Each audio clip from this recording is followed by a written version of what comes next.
Muy buenas tardes. Mi nombre es Martín Layú. Soy investigador del Instituto Nacional de Salud Pública.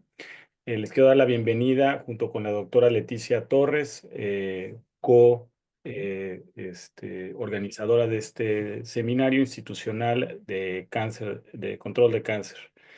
El día de hoy tenemos la fortuna de contar con la participación de Avril Power, quien es la directora ejecutiva de la Sociedad de Cáncer de Irlanda. Es la sociedad, la fundación de cáncer más grande de ese país. Y el día de hoy ella tiene 20 años de experiencia como tomadora de decisión. Ella fue representante en Irlanda, en el Parlamento. Y bueno, ya tiene un grado de una licenciatura en negocios y después del College de Trinity. Y bueno, es alguien que tiene un gran respeto en la arena pública por su trabajo de abogacía y nos va a hablar del papel de la sociedad civil organizada en medidas de control de consumo de alcohol. Eh, Presentará la Avril Power y posteriormente comentará esta presentación la doctora Nancy López Olmedo. La doctora López Olmedo es investigadora del Instituto Nacional de Salud Pública, es epidemióloga y ella ha trabajado desde hace muchos años en determinantes estructurales del consumo de alcohol y tabaco en nuestro país, y entonces pues será muy útil escuchar sus comentarios. Entonces, pues sin nada más, cambiaré entonces ahora al inglés. Avril, thank you so much for joining us. I know you're just finishing up work and it's late for you. Also, I want to thank Avril for her willingness to be here with us. We met a few months back in Geneva at the World Cancer Conference, where she presented some of the work that they've been doing in Ireland, and I think it was it was a really great motivation to see that how alcohol consumption control is moving forward globally. So thank you so much, Avril. You have, the microphone. Thanks. Gracias. Buenas tardes. Gracias, Martín, por esa introducción y por invitarme a hablar contigo esta tarde. Solo hablo un poco de español, así que haré mi presentación en inglés. Thank you for inviting me to speak with you this evening. It was great to meet you, Martín, at the World Cancer Congress. And to share some of the work that we have been doing here in Ireland in relation to alcohol labelling. So I have a presentation that I will share with you. Hopefully it will work okay. One minute.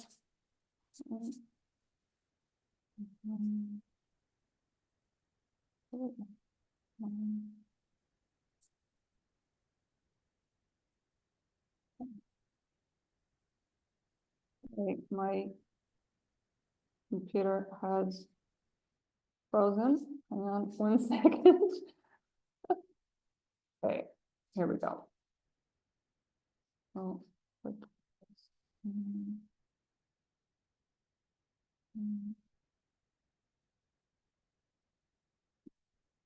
sorry.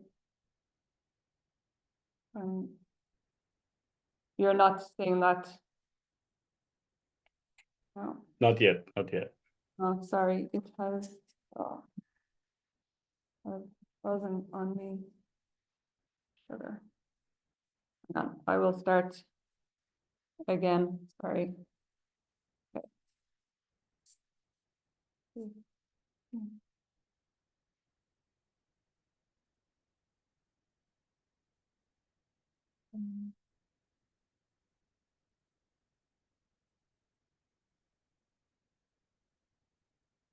1 second. Sorry.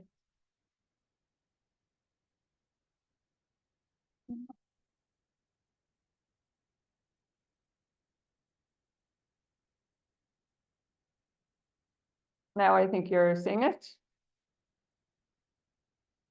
But not in presenter view, but you can Not see, in okay? presenter view. Yes, we can see it. Okay.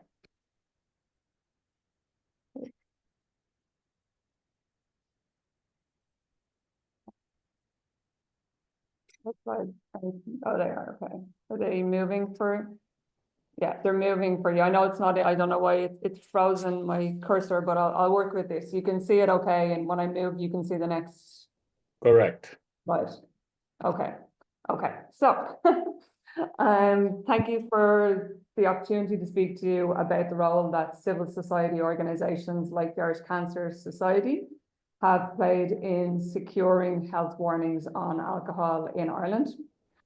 Alcohol is synonymous with Ireland. It's a big part of our national identity. It has been embedded in our culture for centuries. We welcome visitors from across the globe, including presidents, President Obama, President Clinton, British Prime Minister. You'll see there with our Prime Minister, celebrities to Ireland with a pint of our famous Guinness.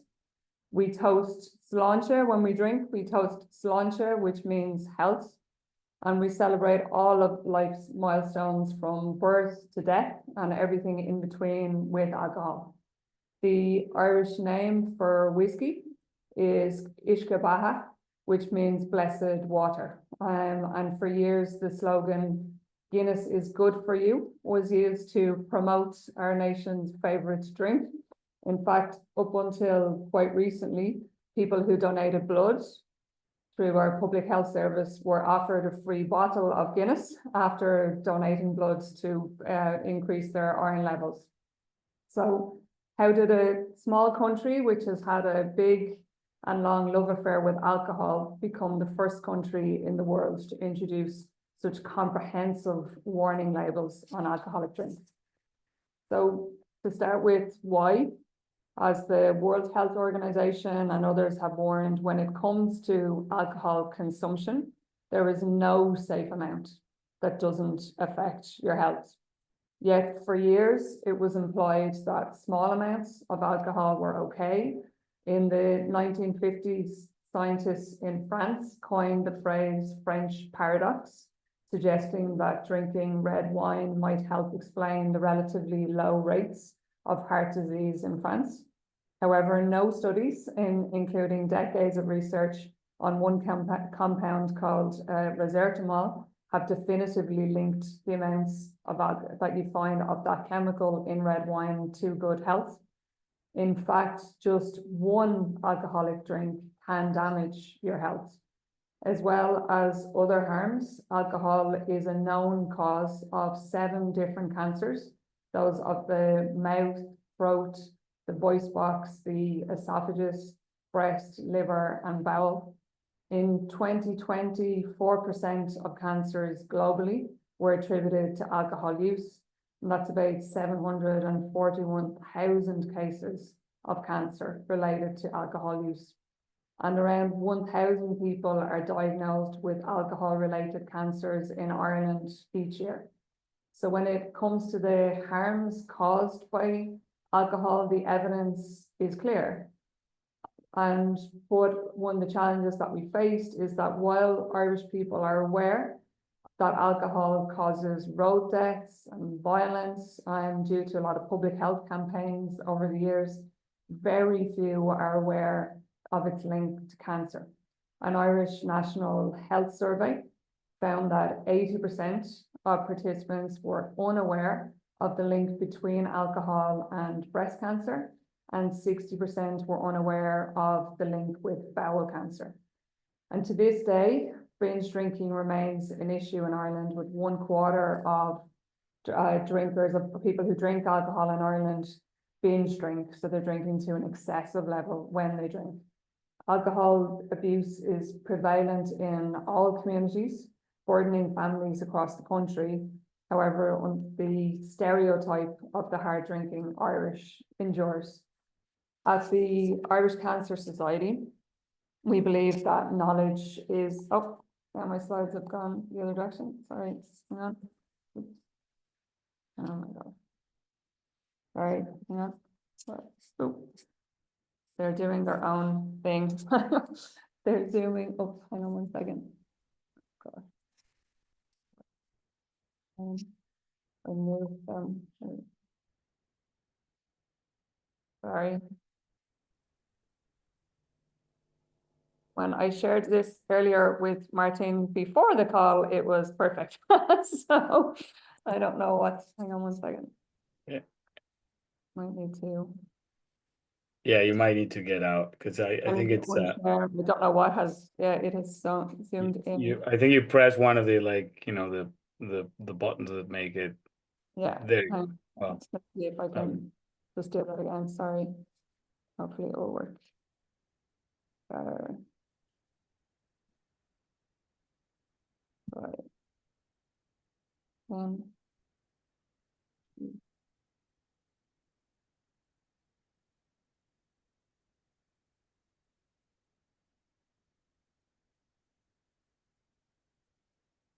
What do you think now? You've still zoomed in too much. so we're seeing it. So if you click on But it's looking okay for you? it's looking okay. It's not zoomed in? No. Okay, on my screen it looks wrong, but if you can see it on my screen, it's zoomed in too much. But if you can see it, that's okay. Okay. So, okay. So at the Irish Cancer Society, we believe that knowledge is power, and that if people are aware of the causes of cancer, they can make informed choices and reduce their cancer risk. And Ireland has been a trailblazer in raising awareness and changing attitudes and behaviours to other issues over recent years. We were the first country in the world to introduce a plastic bag levy, probably about 20 years ago now, which led to a 90% drop in the use of plastic bags. We were also the first country in the world to bring in a general workplace smoking ban. So again, it was 20 years ago, getting rid of smoking in pubs in Ireland and in workplaces across the country. And in 2018, we introduced plain packaging on cigarettes with health warnings, which was then cited by 25% of smokers as a good motivation to quit. So we knew that attitudes to alcohol in Ireland desperately needed to change. And we believed that the most effective way of doing this was by empowering people with awareness of the risks, the health risks that are associated with alcohol use. So that's why the Irish Cancer Society and other civil society groups campaigned for over 10 years for health warning labels on alcohol, covering the risk of cancer and other serious harms. So how did we do it? There were 3 elements were key, were really important. The first was a strong evidence base, drawing on work by the World Health Organization and others, as well as the 2012 report of our National Substance Misuse Strategy Steering Group. A second was a civil society campaign to support the call by that steering group for warning labels on alcohol and to counteract opposition from the alcohol industry. And the third was political leadership. As I said earlier, the evidence on alcohol-related harm is strong. So that really helped to build our case. And with alcohol impacting so many people in Ireland, different groups wanted urgent change. So the Irish Cancer Society campaigned for alcohol labels, both through our own work and through the Alcohol Health Alliance, which is an alliance set up by Alcohol Action Ireland and the Royal College of Physicians, which includes the Irish Cancer Society, the Irish Heart Foundation, our National Youth Council, our National Medical Organisation representing doctors, and a range of other groups. So there were over 60 different organisations working together, calling for this measure, representing the health sector, road safety, mental health, children's rights, and those concerned about domestic and sexual violence, among so many other areas. I think having such a broad public health coalition was crucial in supporting the politicians who were championing labelling in our national parliament and helping them to counteract industry opposition. Political engagement focused on the economic and social burden of alcohol-related issues, as well as evidence from global bodies like the WHO, which helped to support the Alliance's call. The broad coalition also ensured significant public-facing awareness activities in traditional and social media, and health professionals from across society provided expert voices to the campaign.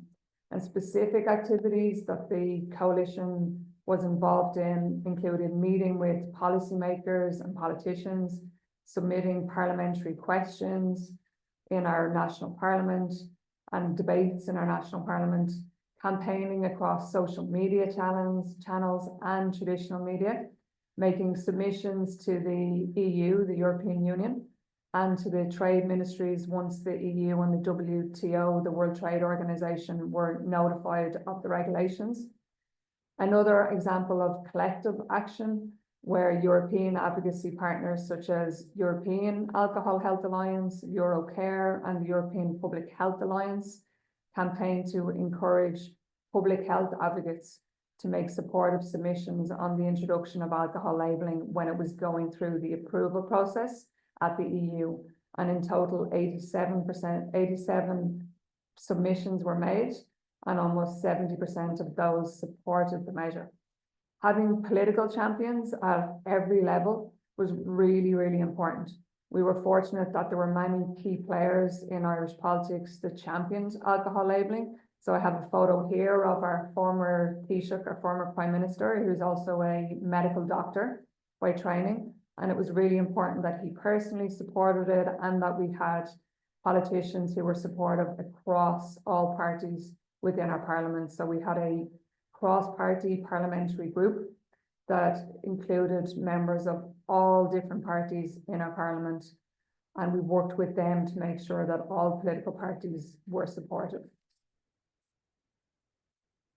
The stark reality that 1 in 4 Irish adults has grown up with a problem drinker in their home, with an alcoholic or somebody with problematic relationship with alcohol in their home, is a really stark statistic. There isn't a family in Ireland that hasn't been affected by alcohol in some way, yet conversations about alcohol-related harm were still taboo, or something that wasn't really discussed in Ireland for a long time. So spotlighting personal stories was really important to open up the conversation about alcohol misuse.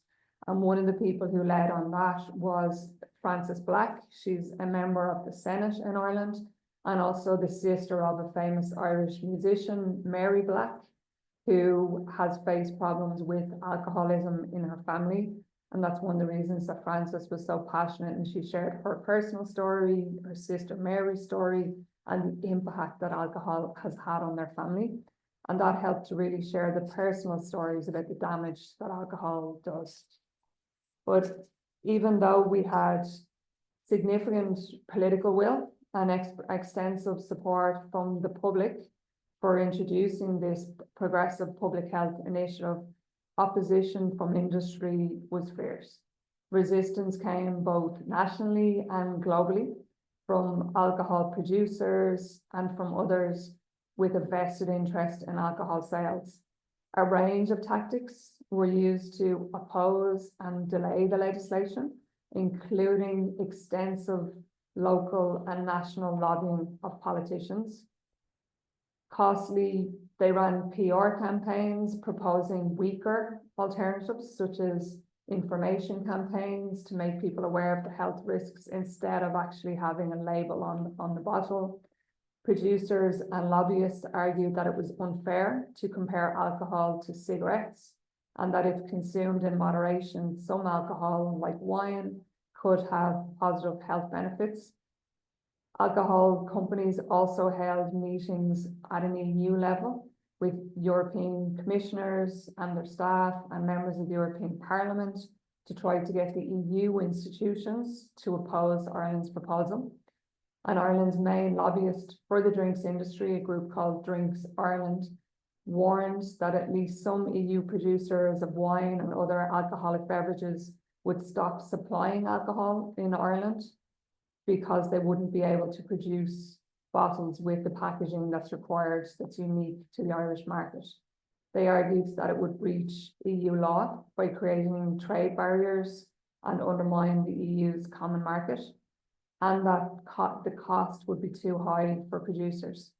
And while the Alliance argued that any cost incurred would fall on the retailer and not the producer, they argued that this would be passed on to the consumer anyway.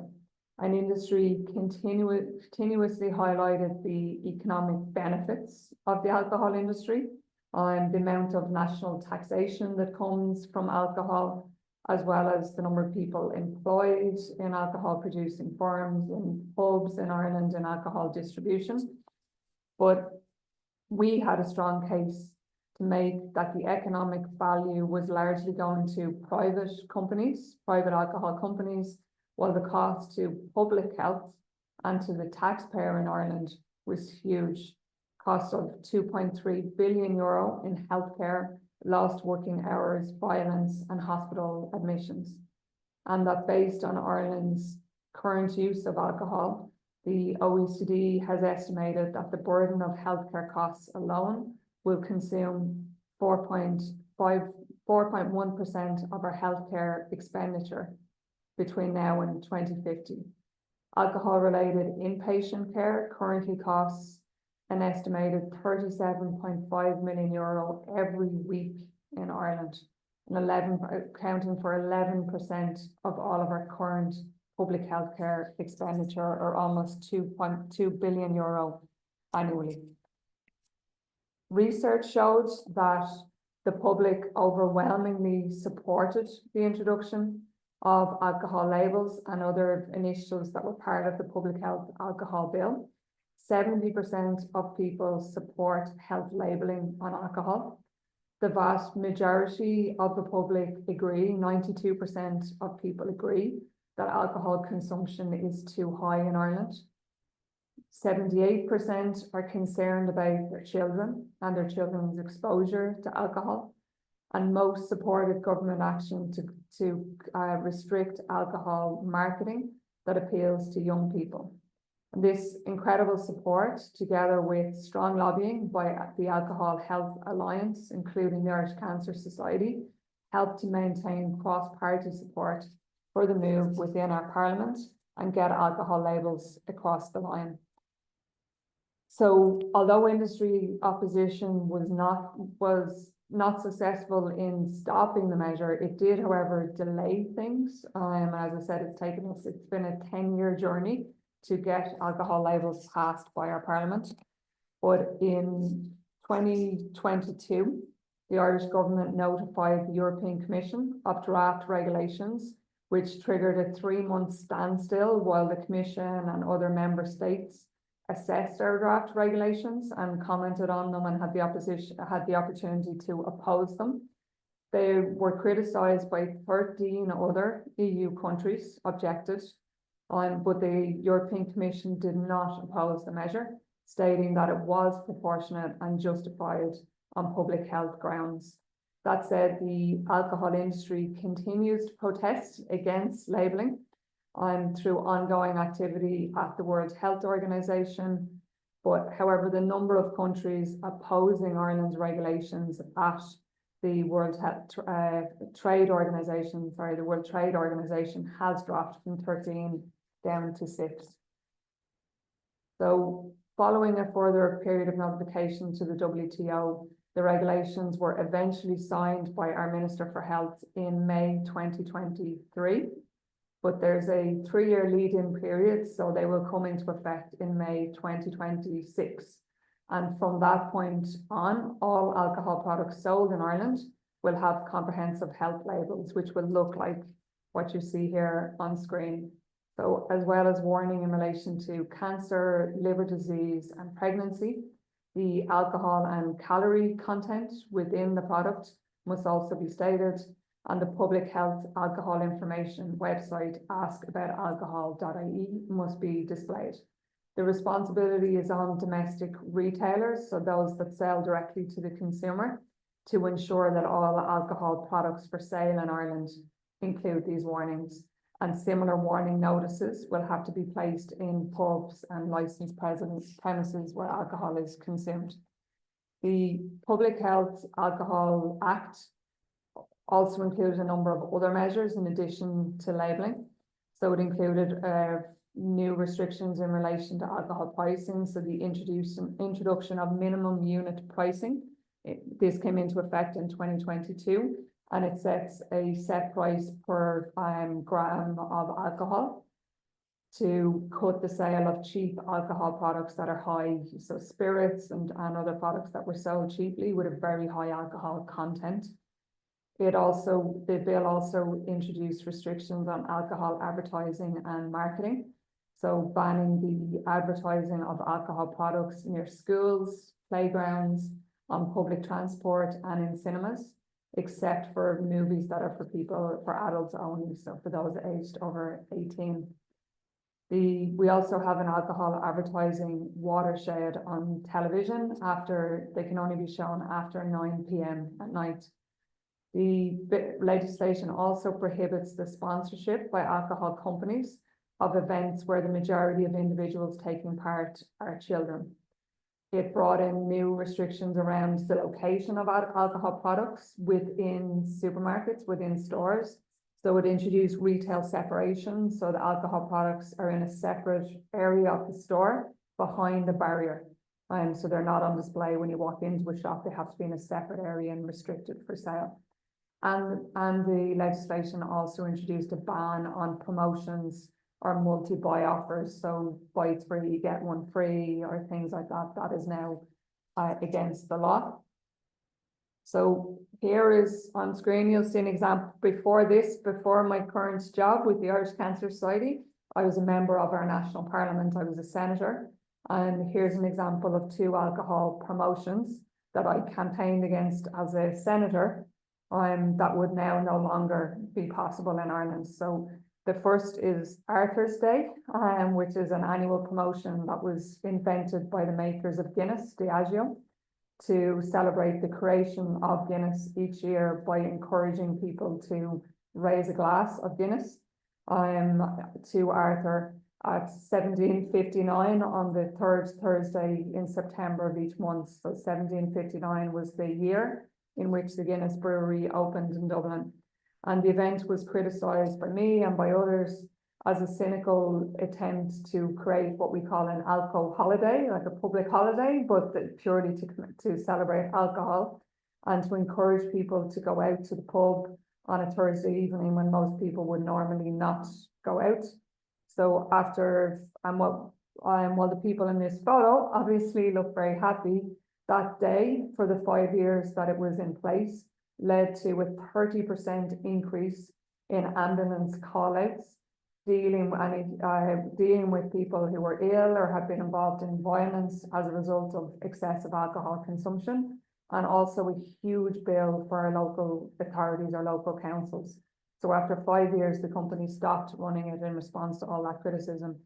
The second image there is a leaflet produced by branches of a popular nationwide supermarket Centra on Children's Allowance Day, which is the day on which Irish parents receive a monthly payment from the government to look after their children. So to buy food, to buy clothes, school books for their children.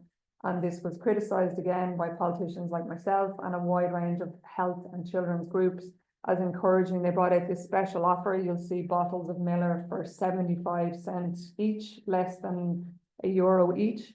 And they're encouraging people to use the payment that they've been given for their children to buy cheap alcohol.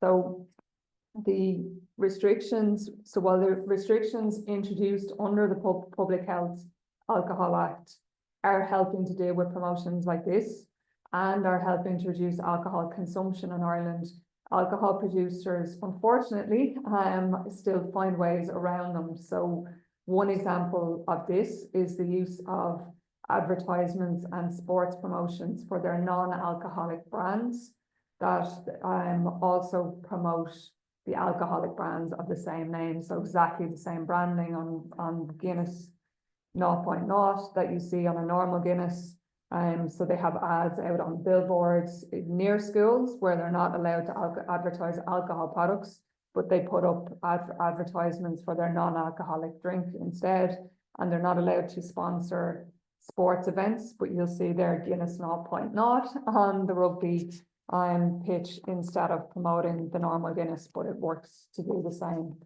So, but despite that, and despite industry trying to find ways around the regulations, we remain on track. So most of them have been introduced, and we remain on track to introduce the health warning labels from 2026.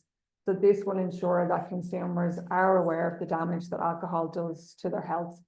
And I think that Ireland's success in securing legislation on alcohol labelling highlights the role that NGOs, that charities, that medical groups and civil society can play in ensuring that people have the information that they need to make informed choices. Working with a broad coalition of groups, we can counter the might and the power of industries like the alcohol lobby and help people reduce the risk of cancer and other serious illnesses. While other countries have introduced more limited warnings on alcohol, and the European Commission's Europe Beating Cancer Plan includes an intention to work towards health warnings on alcoholic drinks across the EU, Ireland is proud to be the first country in the world to have introduced such comprehensive warning labels. So others have labels that warn specifically about pregnancy or other health effects, but ours, as I said, have the calorie content, pregnancy risk, liver disease, cancer, whole range of different health harms all called out on the labels. I understand that the Mexican government was one of the governments that raised concerns at the World Trade Organization around Ireland's introduction of alcohol labels and potential trade barriers. But we really believe, as I said at the start, that if Ireland, a small country with a huge history and a big love for alcohol, can introduce health labels, health warning labels, then others can too. And if we can overcome the power and the influence of our whiskey industry, of Guinness, of all the different alcohol producers in Ireland, I hope that you can do the same with tequila and with other products, beer and other products that are popular in Mexico. So I'm delighted to have the opportunity to share our experience with you and to learn more about the work that you're doing in Mexico, and I'm happy to answer any questions that you have. Thank you. Thank you so much, Avril. I think we're gonna, like I said before, we're gonna hold on right now for the questions. Vamos ahorita no a hacer preguntas y vamos a pasarle la palabra a Nancy López para que pueda comentar, digamos, esta presentación. Nancy, the mic is yours.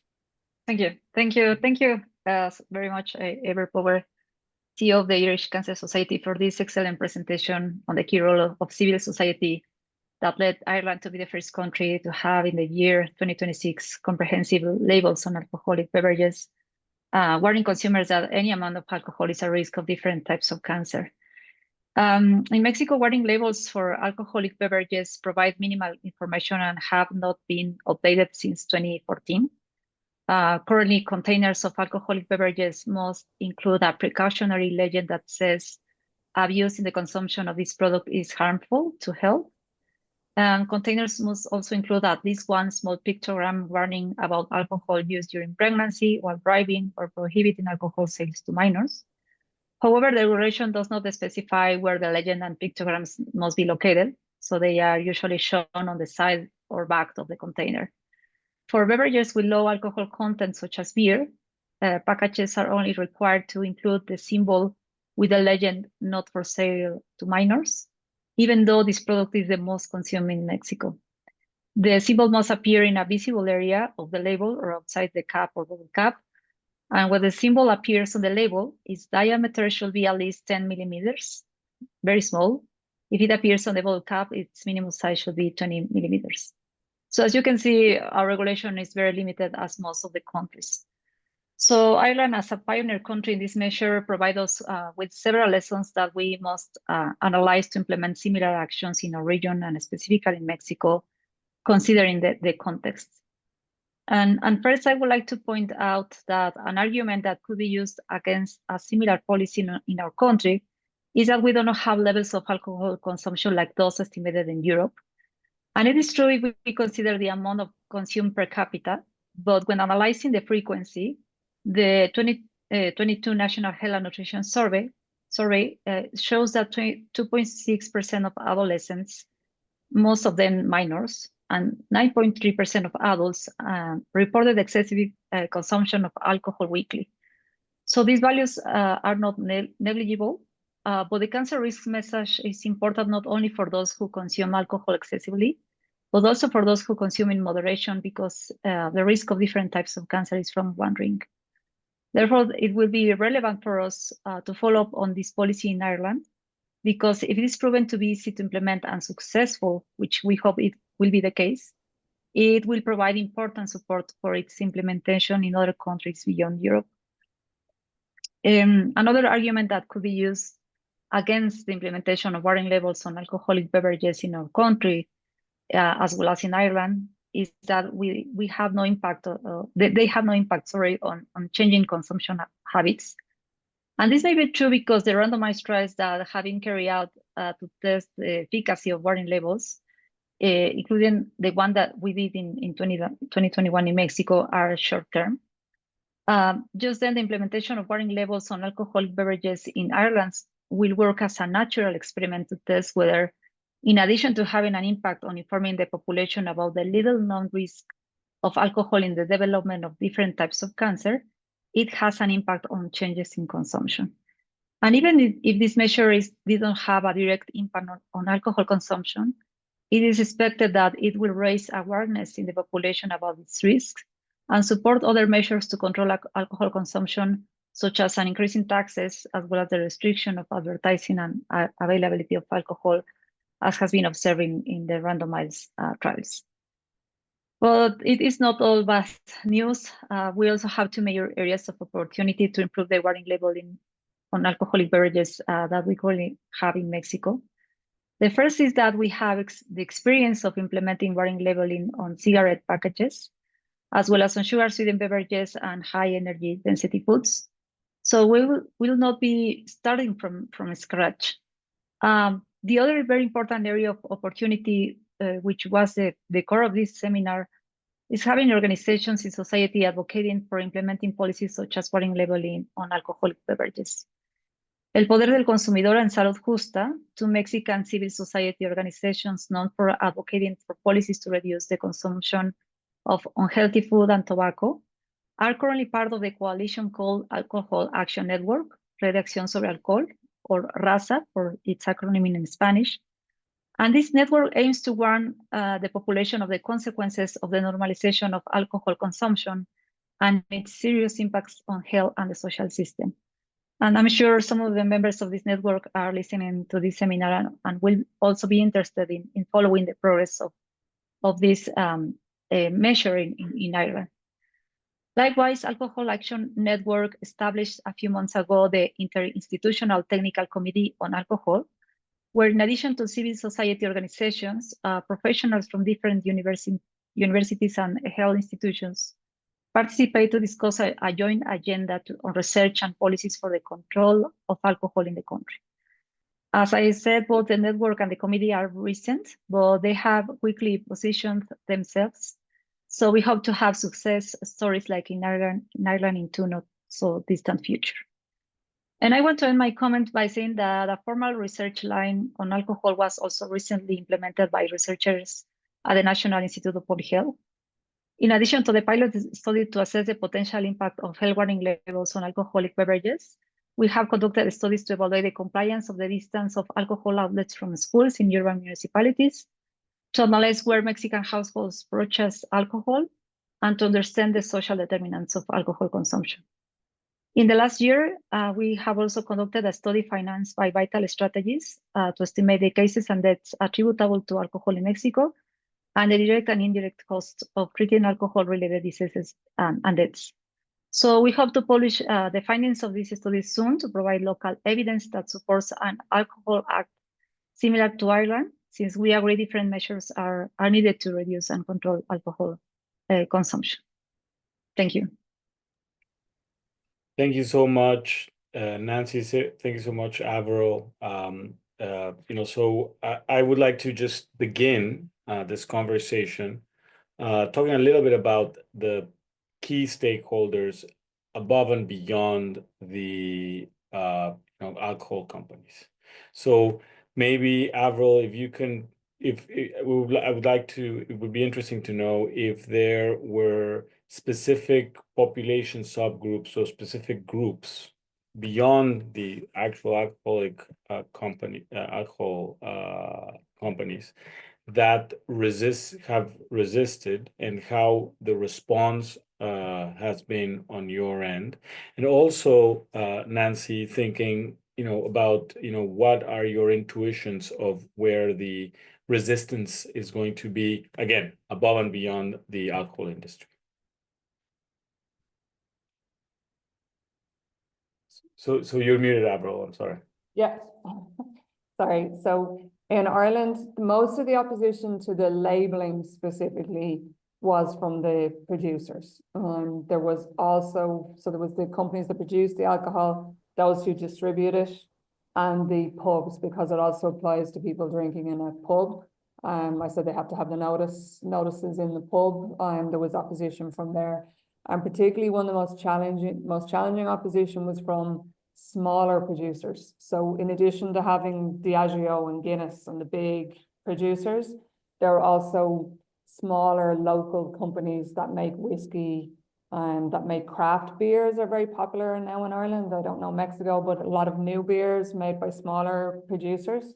So they would have posed it on the basis that they were too small. So they would say the big producers have enough money to have different, packaging for Ireland. And then if they're exporting to England, a different label, or if they're exporting to France or Germany, but as a small producer, we can't afford to do that. So you will put us out of business, we will close, all our staff will lose their jobs. So that was quite persuasive with the politicians. It was the local part. So in Ireland, our elections, we've just had national elections last week, and our elections to the national parliament, they're very local. Often they're not really fought, just on the big national issues. The way our electoral system works, it's very much focused on local interests in the specific kind of part of the city that you represent. So the opposition that we got from politicians, those who did oppose it in the parliament, was because local producers had said that they would close and that they would lose staff. The broader measures beyond the labelling, so the marketing, advertising restrictions, they were opposed by a much wider group. So they were opposed by the marketing industry, the advertising industry, television companies, radio companies that get money from adverts, sports organizations that have traditionally been sponsored by alcohol companies. Opposed those, saying they couldn't survive because they wouldn't get the same level of sponsorship from a non-alcohol company. So they had a much bigger, their advertising was probably the most contentious, actually, the most difficult, because there were so many different industries with a vested interest in that, not just the companies that actually make the alcohol. Okay. Thank you. Yeah, I think in the case of Mexico, beyond the producers, I think it's the same. The retailers, as it happened with sugar sweetened beverages, will be against these measures, thinking about warning labeling. But of course, I'm also thinking about other measures. Will be the same. One legislator tried to restrict the availability of alcohol in sports, and the response was very huge for television, radios, and the football clubs. So yeah, it's something. Yeah, we are working on with the civil society. Yeah, no, it's something that, as I mentioned, with sports, they are using the non-alcoholic drinks to get around that.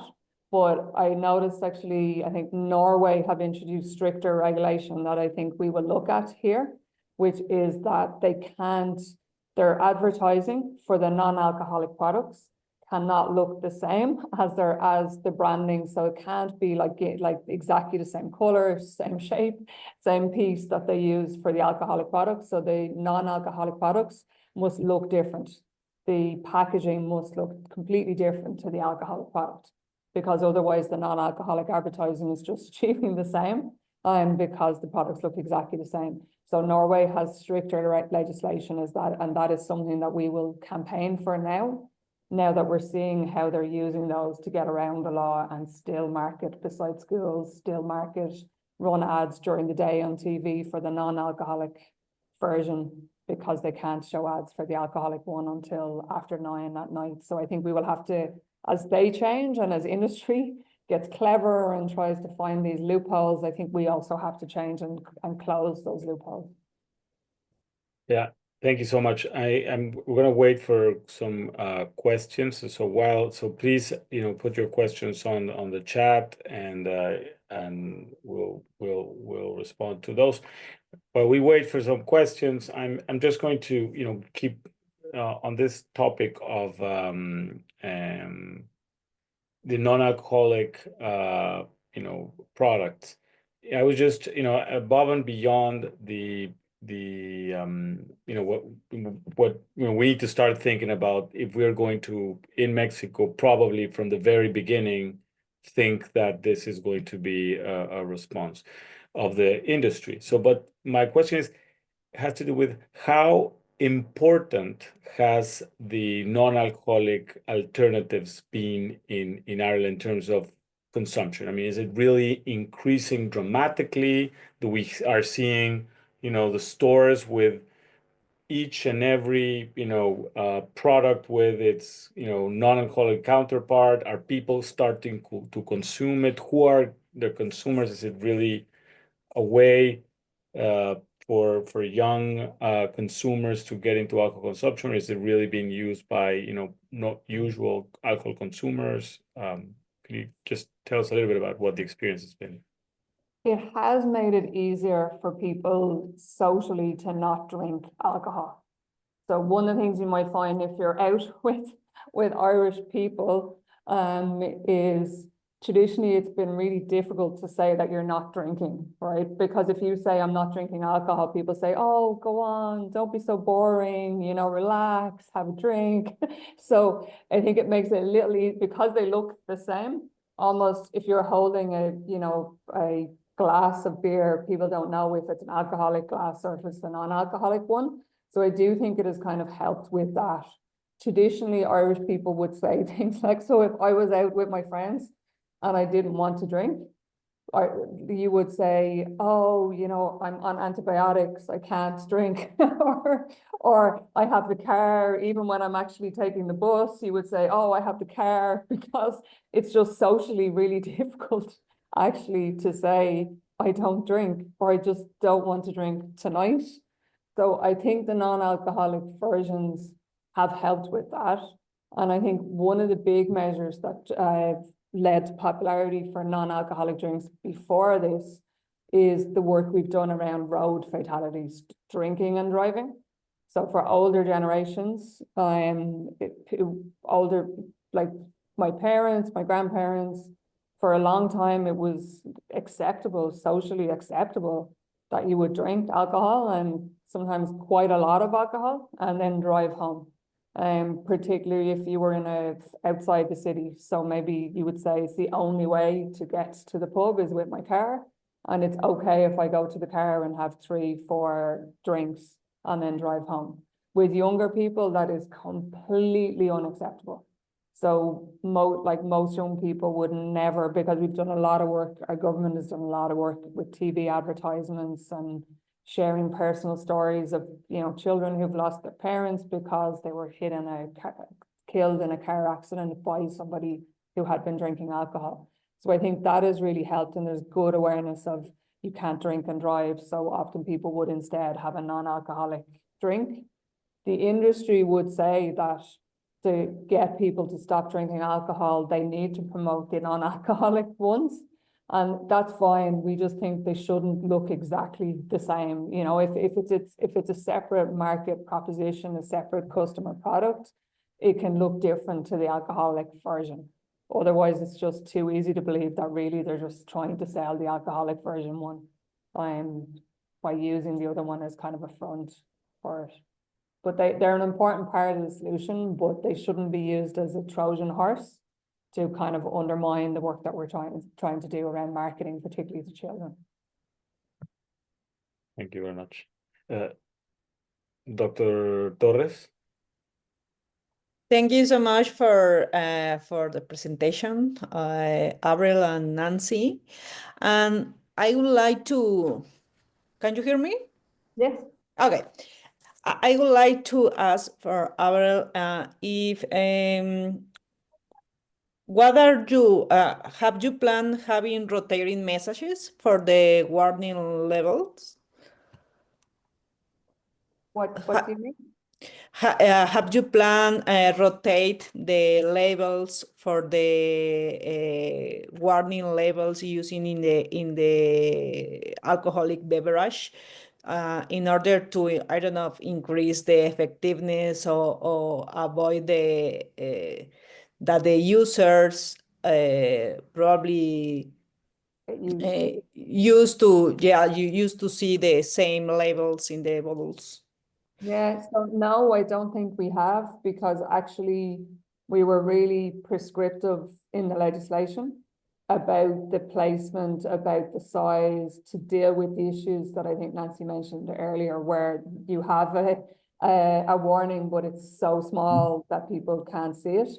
So actually the legislation is really prescriptive on what it should look like, and it's a standard label.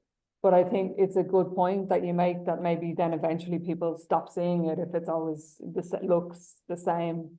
But that's not something that we have thought about. And what about your plans for monitoring the effectiveness of this intervention? And what are the, I don't know, the outcomes at short term? So we do have national research that's carried out by our health authorities every year around alcohol consumption levels, so we can track through that if the levels are going down or if it's making an impact. Now, and alcohol levels are decreasing in Ireland. They're not as bad as they were before. They are coming down as a result, as I said, of a number of measures that we've introduced even prior to this. But we are looking at whether, because the legislation, as I said, has pricing restrictions, advertising restrictions, labeling, it'll be a little difficult to understand from that which one is driving that, which measure is decreasing consumption. So I think it's something we need to look at if we're going to prove specifically in relation to labels that labels have an effect. We would have to do different research to ask people if they've decreased their consumption. Is that because of labeling? Is it because of greater public awareness of alcohol-related harm? Is it the pricing? So they're much more expensive now. The cheapest bottle of wine that you can buy in Ireland now is €8, is the cheapest. Whereas in some other, like in France, you can buy wine for €3. So it's quite expensive compared to other countries. So pricing will be one of the reasons as well why people are changing their consumption. Thank you so much. Okay, so we have a question. Adelante. So could you introduce yourself? El poder del consumidor. Thank you. I am Alejandro Calvillo. I am from El Poder del Consumidor, the Consumer Power, and we are working now in the campaign to promote national policy on alcohol. And my question is related with the focus of our campaign. We have a national pool, no, to distinguish which are the most concerns of the Mexican population in relation with alcohol consumption. And the greatest concern is the link between alcohol consumption and violence. Violence inside family, violence against women, and community violence. And this is very, very strong in Mexico. And our campaign now we have a campaign, a digital campaign, and also we cover some public buses on the city of Mexico City. And I can say that the response in the digital campaign is enormous, no, because we worked for many years in regulation of junk food, no, and we have some experience about the impact of these campaigns in the digital media, and the response is very strong in this area. Do you have experience on campaigns related of making this link about violence and alcohol consumption? I would say that that is one of the areas that we've probably been working on for some time. Other organizations, like the organizations that represent children, represent people affected by domestic violence, by rape, have done a lot of work around that, raising awareness of the link with violence.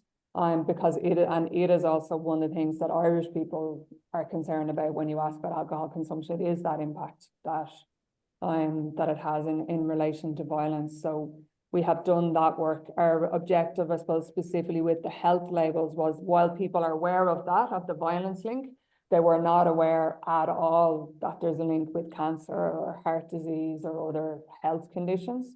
So that's why we were trying to do that part.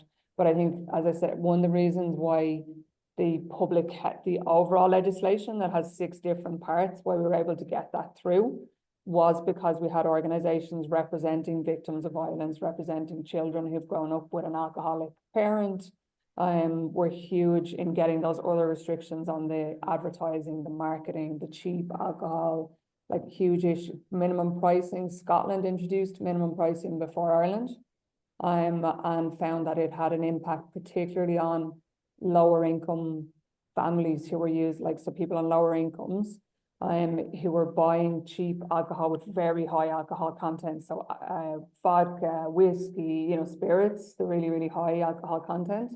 And then that some of that is associated to neglect then within the family. So I think in terms of the broader legislation and being able to tackle price, advertising, labeling, all of that together, the violence piece was crucial in that, and getting people to share those personal stories of being victims of alcohol-related violence. Thank you so much. So it's great. It's great to have you here, Alejandro. I think it's really important to really support these public health measures through organized society. And so I'm really happy that we all need to work together. And thank you so much, Avril, for coming today. We know it was late. But it's really nice to see all the work that you've been doing, and I think that we all who are interested in public health in Mexico should be concerned about alcohol consumption. So thank you so much. We've learned, so just on their last point there about junk food, we're behind. So while we might be ahead on alcohol, actually we have not done a lot of work on junk food. And the impact, and obviously there's a cancer-related risk from ultra-processed food and obesity and all of that. So that is now a campaign that I'm talking to my colleagues now to learn from your experience, the experience from Chile, where I know they have brought in restrictions on the marketing of unhealthy foods to children, cartoons on ultra-processed cereals and things like that. So I think we can all learn from each other on the different campaigns that have worked in different countries. So thank you for that too. I'm sure there'll be opportunities to talk, to cross talk, and to get the experience, share experiences from different countries. So thank you so much.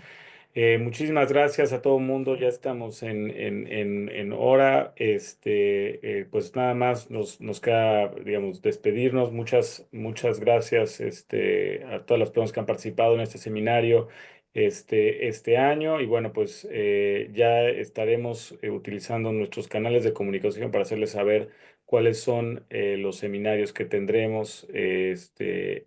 Aquí pueden empezar a ver algunos de los seminarios para el primer semestre de 2025. Pero bueno, estaremos en contacto con todo mundo, con todos ustedes. Muchísimas gracias y bueno, pues feliz Navidad y feliz fin de año para todo el mundo. Muchísimas gracias. Muchas gracias otra vez, Avril. Muchas gracias a todos los participantes. Muchas gracias, Nancy, por tu comentario. Nos Gracias. vemos. Hasta luego. Gracias. Luego. Hasta luego.